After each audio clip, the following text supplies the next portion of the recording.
Run game. That's the theme. That's the theme for today's show. And that's the theme for Saturday's game against Florida in the Swamp is run game. What exactly does that mean on both sides of the ball? And how can LSU get a win and extend their SEC record to 3-1? We'll break down exactly how they can do that on today's edition of Locked On LSU. You are Locked On LSU, your daily podcast on the LSU Tigers.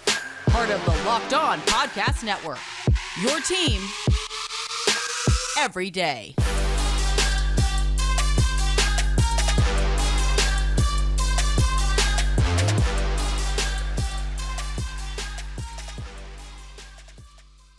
Well, thank you for making Locked On LSU your first listen every day. We are free and available wherever you get your podcast, whatever your preferred podcast platform is. You can find us there, but we're also on YouTube as well. So you can listen to the podcast and watch it on YouTube. I also want to let y'all know that today's episode of Locked On LSU is brought to you by Sling TV. Sling has something for everyone, especially when it comes to college football coverage. They've got a massive lineup of games across the ACC, Big Ten, Pac-12, and SEC.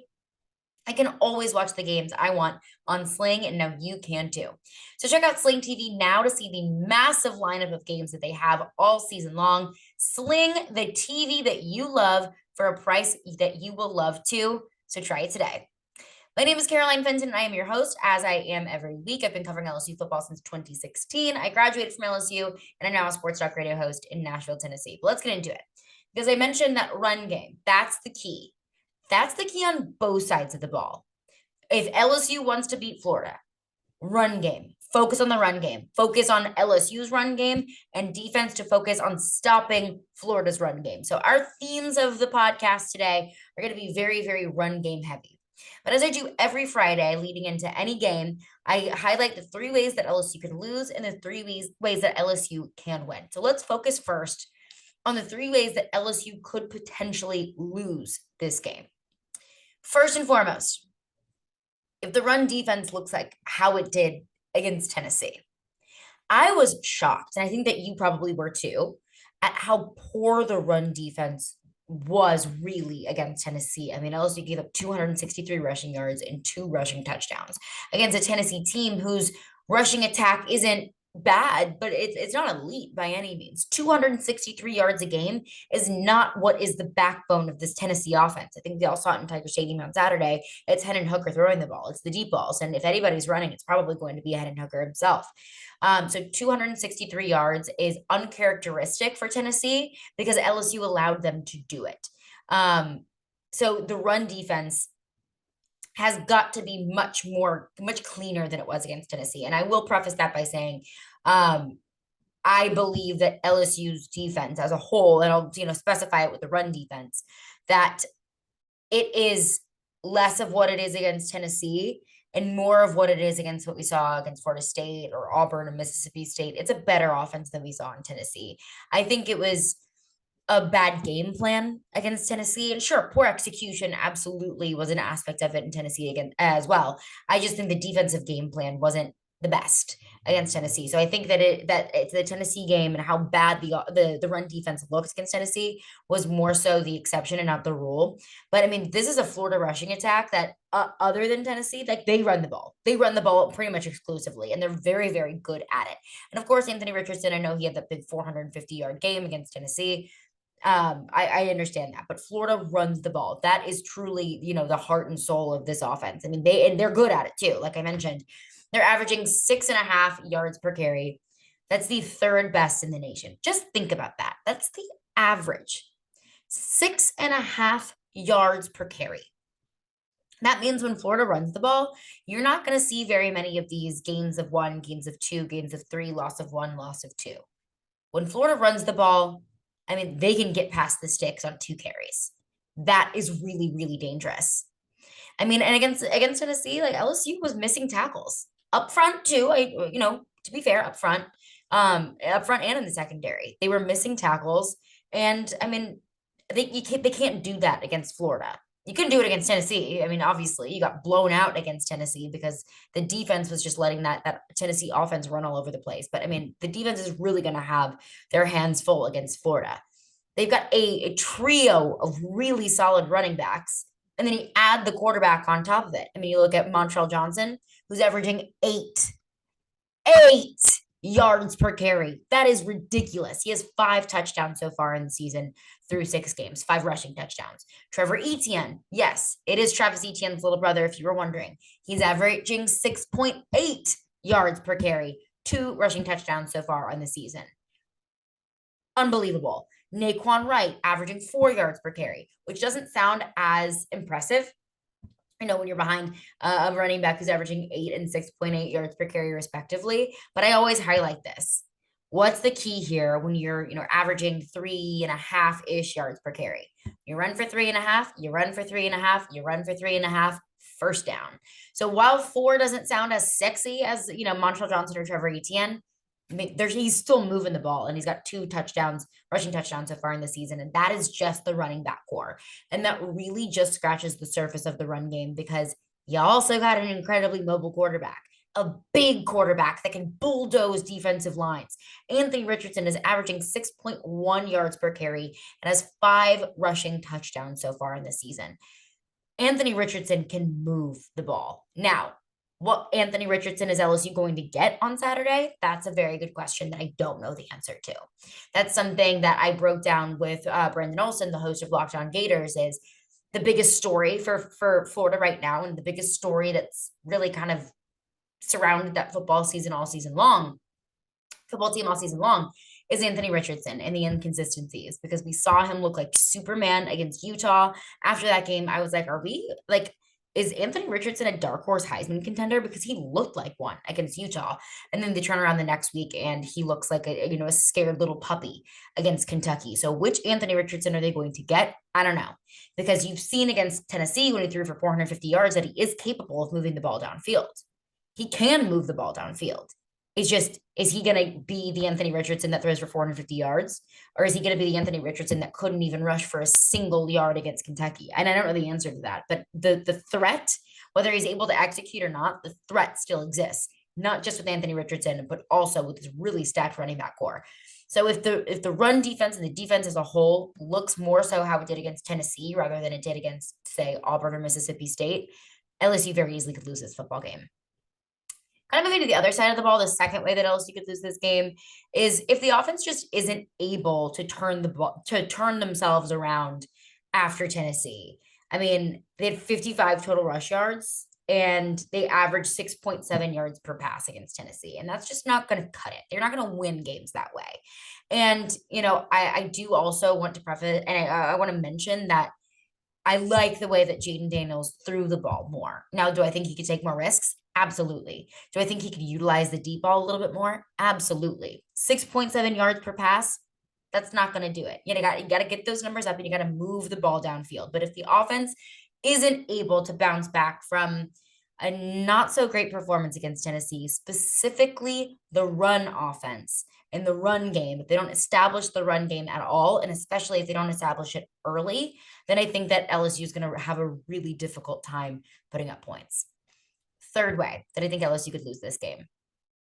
It's going to be a way that I think LSU could lose a game this week and every week after that until I start to see things change. And it's if LSU beats themselves with penalties, with silly, stupid mistakes on special teams, and I would say turning the ball over is always going to be an aspect here.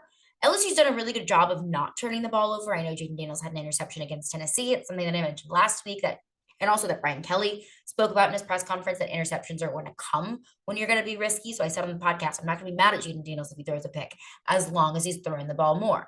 Both of those things happened last week. So I can't be mad at Jayden Daniels. But so turning the ball over is always going to be an aspect, but that really hasn't been much of a problem for this team so far this year. But penalties and silly, dumb, avoidable mistakes. If they give up 100 yards in penalties, that's how they lose this game. If you muff a punt, if you drop a kickoff, if you give up a 40, 50-plus yard punt return, if you miss field goals, miss extra points, all of these special teams things that we've seen LSU do so far this year, if they continue to do those against Florida, and if they continue to do these throughout the rest of the season, you're not going to win very many games. So 3 ways that LSU could lose.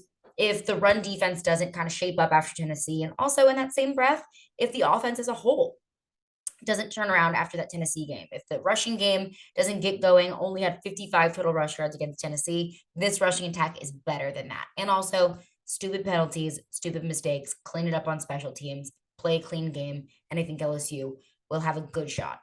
So exactly how can LSU win this game? The three ways that I think LSU could win this game. We'll get into that coming up next. But before we do that, I want to tell you about Underdog Fantasy, because this episode is brought to you by Underdog Fantasy. It is the easiest place to spice up college football season. It is super easy. All you got to do is just get out your phone, download the app if you haven't already, and you can play these games while you're watching your favorite team play. While you're watching the Tigers tomorrow take on Florida, you can sit on your couch, pull out your phone, and make some money while doing it. So I am looking at Anthony Richardson tomorrow. I mentioned that he's on and he's off, he's hot and he's cold, but our friend Brandon Olson from Lockdown Gators mentioned that he's just not his best when he's at home. So I'm going to take the under passing yards for Anthony Richardson. And you can go to Underdog to make your own picks, just like I did. I mean, I'm looking at Anthony Richardson, but if you're thinking, hey, maybe Jayden Daniels starts to evolve the passing game even more, you want to take Jayden Daniels over passing yards, Jayden Daniels over rushing yards, you can do that with Underdog Fantasy. Just pick whatever you want to and check out the LSU Florida game and also the other games on this slate of the SEC weekend. It's super easy to play. Plus, it's available in over 30 states. All you got to do is pick 2 to 5 players across any team, not just LSU, and you can decide if they will finish higher or lower. So sign up with the promo code LOCKED ON, one word, LOCKED ON, and Underdog will double your first deposit up to $100. Deposit $100, get $100 free. Who doesn't want free money? Go to underdog.com or find the Underdog Fantasy app in the App Store or Google Play Store. That's Underdog Fantasy, promo code LOCKED ON, one word. Get in on the college football pick'em action today. Well, thank you for making Locked On LSU your first listen every day. We are free and available wherever you get your podcasts. And also make sure to subscribe on YouTube as well. We've got LSU football content coming out every single day of the week. So when you subscribe, you'll get notified when the podcast drops. So you can get up to date on all of the latest LSU football information. You can also follow me on Twitter as well at Caroline Fenton 1. So the 3 ways that I think that LSU could potentially beat Florida. The defensive line beats the offensive line. When Brian Kelly spoke with the media on Monday, the first thing that he mentioned about Florida and the X's and O's and the on-the-field stuff was the offensive line. This was Brian Kelly. The strength to me on this Florida team is the offensive line. Really good offensive line, and that will be the challenge. They can run the football, and they have proven. I think they're averaging 6 yards plus running the football. So, going against an excellent offensive line, we're going to have to rise to that challenge, certainly. And yeah, I mean, just the sheer numbers for these running backs that I just mentioned, I mean, averaging 6.5 yards per carry as a whole as a team, that is a testament to the offensive line being able to block and create holes for their running backs. So the key for LSU here is the defensive line putting pressure on the offensive linemen and stuffing those holes so these running backs can't get past them.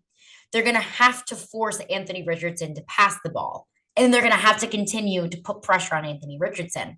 That's not an easy task for this defensive line, but this is a really good defensive line.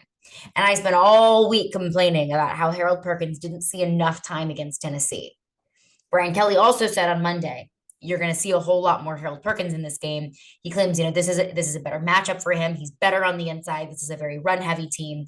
So I'm going to be looking to not just B.J. Ojolari and Ali Gay in the walls, the brick walls on this defensive line, but I'm also going to be looking to see how Matt House creatively uses Harold Perkins, who may not be a guy that they're looking to double team. They're going to double team B.J. Ojolari. That's just a given because, he's one of the best, pass rushers and defensive linemen in the country. They're going to double team him. So how is Matt House going to be able to creatively use some of these other pieces on the defensive line, some of these other linebackers to stop the run? And that's one of the keys here is it's a really solid offensive line. They've been able to create holes against really solid defensive lines, but how can LSU's overcome that? Get pressure on the quarterback as well, stuff some of those holes, force turnovers. I think that is a key to success for LSU. I know I already kind of mentioned it in the ways that LSU can lose, But I think that this is so important. So I'm just going to reframe it into a way that LSU can win. And that's stopping Florida's run game. I said LSU could lose if they don't stop the run. They could win if they do stop the run. I mean, Florida's averaging 213 rush yards a game. They've got 16 total rushing touchdowns this season through 6 games. That's almost 3 rushing touchdowns every game. And I understand like some of those games were more impressive than others. I mean, Utah was a very impressive game, and they're very unimpressive against Kentucky. They're very unimpressive against South Florida. So I know that might be a little bit inflated one way or another, but still, the fact that Florida's run game carries this offense so heavily, not just getting to the end zone, but getting into the end zone as well. Like they don't use the run to set up the pass. They don't use the pass to set up the run. They simply just run the ball. So they're going to have to stop that. They're going to have to stop Anthony Richardson as well. They're going to have to force him to throw. That's what I believe Kentucky did. And that's why I believe Kentucky was so successful in stopping Anthony Richardson, because they stuffed the holes. They didn't let him run. I think he totaled like -4 rushing yards, which is unheard of and really impressive for Anthony Richardson considering his size and his escapability. But I think with what LSU's defensive line is going to have to do is you're going to have to take the run out first and foremost, force him to throw. You already know he's uncomfortable throwing the ball, and then continue to get pressure on him. So which Anthony Richardson are we getting? We don't know the answer to that question. But LSU's defensive line could probably dictate which Anthony Richardson we are going to see on Saturday night. The third way that I think LSU could win this game is just pushing the ball downfield. And it's again kind of reframing one of my ways that I think LSU could lose into a way that I think LSU could win. And it's just, you got to get the ball moving. You have to get the ball moving. Establish the run early. Come out early. Because like I said, after Tennessee, after the Auburn game, I said, look, you can come back 17-0 against a crummy, crappy Auburn team. You can do that. You can't do that against Tennessee. And they didn't. And Florida's a better team than Auburn is. So can LSU get down 17-0 against Florida and eventually come back and win the game? I don't feel great about it. Maybe they could. I mean, they've proved me wrong in the past. They've proved to me that they are a second half team. But I don't want to see LSU doing that anymore. Come out, establish the run early, and continue to build in the passing game. I don't think you're going to see very many 300-plus yard passing games from Jayden Daniels.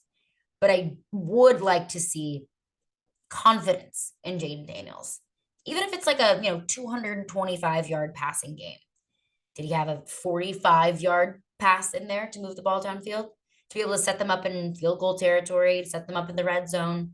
That is what I want to see, is these big chunk plays. No more dinks and dunks, no more gains of 3 and a pitch off to the running back, or a short slant to the tight end for a gain of 4. You need those. You do need those plays. But I want to see more of these chunk plays, these big plays, move the ball downfield. And this is a really great opportunity to do it, considering Florida has a pretty piss poor defense, if we're going to be completely honest with you. They are 98th nationally in yards per play. They're allowing 5.7 yards per play. You run 2 5.7-yard plays, first down. They are 125th in the nation. 125th in the nation. That is wild to think about in third down conversions allowed. And they're also giving up an average of 412 yards per game, which is good for 99th in the country. Florida's got a pretty bad defense. They really do. They really do. They're able to stop the run. That is one thing that they can do fairly well. But overall, Florida's defense is not great. So if Jayden Daniels can find a way to kind of get in that groove, continue to build confidence, especially on the road, that's going to be a huge confidence builder, and the run game is able to take over the rest, I think that this LSU team is going to be able to put up a good bit of points. And it's also made a little bit easier given that the LSU offensive line is at least coming back to a little bit normal. We're expecting Will Campbell to be back after he was out in the Tennessee game. Brian Kelly mentioned in his press conference that he had one more test that he had to pass in the hospital, that they were very confident about him being back. So expect Will Campbell back. Garrett Dellinger is out for this game and will most likely be out for the next couple of weeks as well. So Bradford will be in at right guard and Frazier will be in at left guard. So at least a little bit of consistency in the offensive line, again, out with Garrett Dellinger. But Frazier and Bradford were left guard and right guard respectively against Tennessee. So they will most likely assume those roles again on Saturday. So at least Will Campbell will be back and will be able to provide a little bit more protection for Jayden Daniels to feel more protected in the pocket to be able to drop back. So yeah, 3 ways that I think LSU could win. I mean, just beat the offensive line, stuff those holes, get pressure on Anthony Richardson, be the force that we've seen LSU's defensive line be in the past, be earlier this season. Stop the run. You got to stop Florida's run game. They are really, really talented and good at stopping the run, and it's not just one guy. It doesn't boil down to just, stacking the box for one guy. They're able to kind of mix and match and play a running back by committee. I would say that Montrell Johnson is probably LSU's biggest threat in the run game, but still, you got 4 guys, Montrell Johnson, Trevor Etienne, Wright, and Anthony Richardson that can run the heck out of the ball, so you got to stop the run. Third is just push the ball downfield. Get some yards up there, chunk plays. I want to see these 40, 50-yard deep passes. Just build more confidence in the passing game. But coming up next, I think that there's a narrative that's going to follow Brian Kelly and Billy Napier. Is that fair? I want to get into that coming up next. So this is a battle in the swamp between the 2 rookie head coaches in the SEC. And they both had very different paths getting here. You look at Billy Napier, a first-year head coach at Florida, who is getting his first, I call it a big boy job. This is his first time as a Power 5 head coach. Came from Louisiana Lafayette. And yes, I say Lafayette. And this is his first opportunity to really prove himself, that he can do it, not just as in the Power 5 conference, but in the most competitive conference in all of college football. This is his first debut on a national stage. Brian Kelly, he's been here. He's worked himself, he's gone up through the ladder. He's been on the biggest stage in college football. Notre Dame is one of the most, if not the most, watched college football program in the country. Brian Kelly's been there. He's been part of the big leagues. He's been one of the big dogs. He's been to the college football playoff before.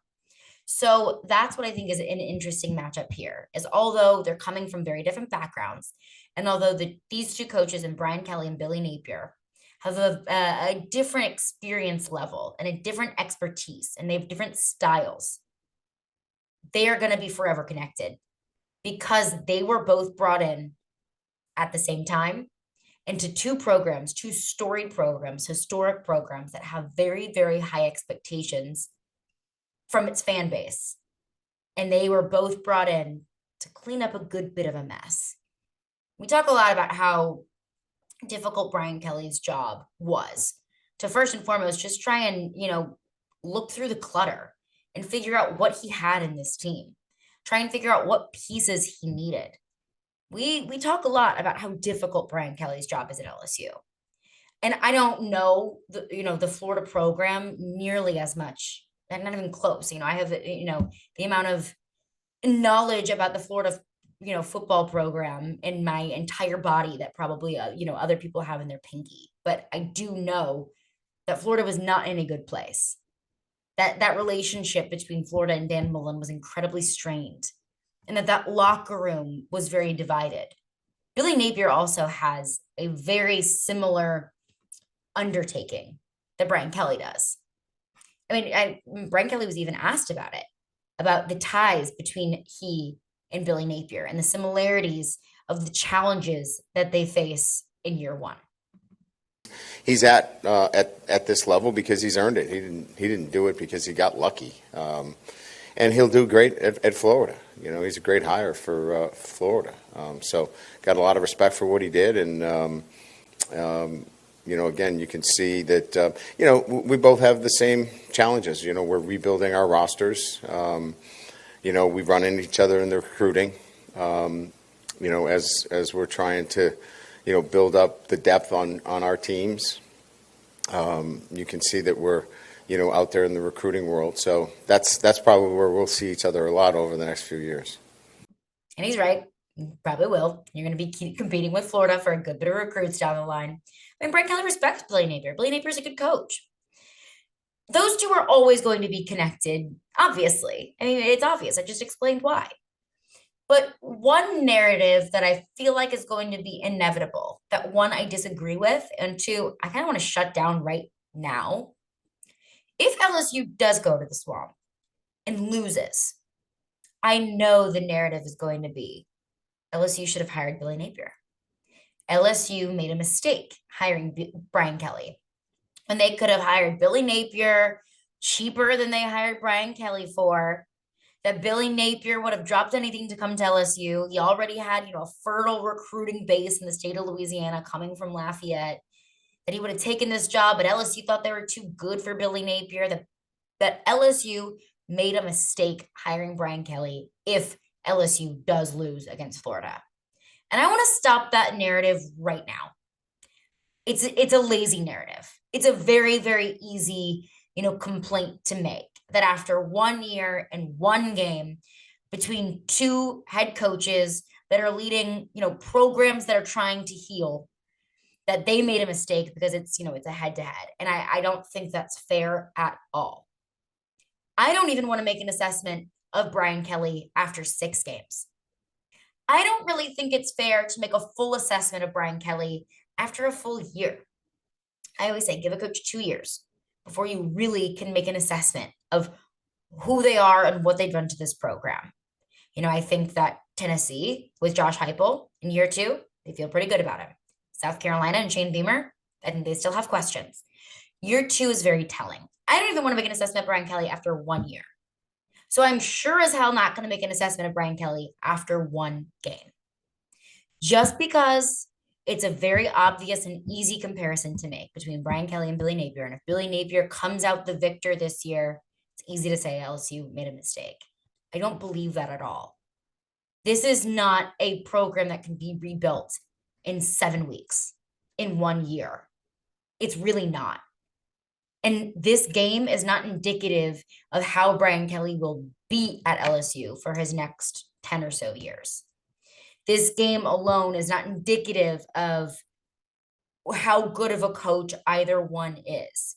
It's not indicative of the path that these programs are going to follow. There's still a whole lot of work to do for both coaches, for both teams. So I don't think it's fair to make an assessment about Billy Napier or Brian Kelly just based off of 1 game. Imagine if we made an assessment of Billy Napier after the Utah game, after just that game.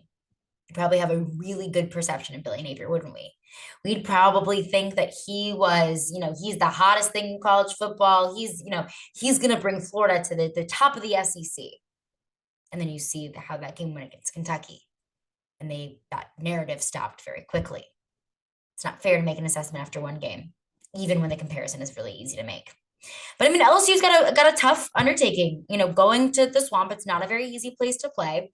I made this argument when LSU went to Auburn, and that's that it's Jayden Daniels and a lot of these players who transferred into LSU haven't had a lot of experience in SEC environments. So this is going to be it's going to be a difficult one. Jordan Hare at night, that's loud, that's difficult to play in, especially when you're down 17-0. The Swamp, I could argue, might be even louder. So this is going to be, a difficult game for LSU, especially against such a stout run game. But my thoughts on this are Florida's coming off of a touchdown win over Missouri. Florida, they've been kind of sneaky since that Tennessee loss. I think LSU is going to come out really angry. I think LSU got embarrassed against Tennessee. I got embarrassed, and I wasn't even on the field. I think LSU, they had a player meeting this week, and I think Brian Kelly did a whole lot of coaching up this week.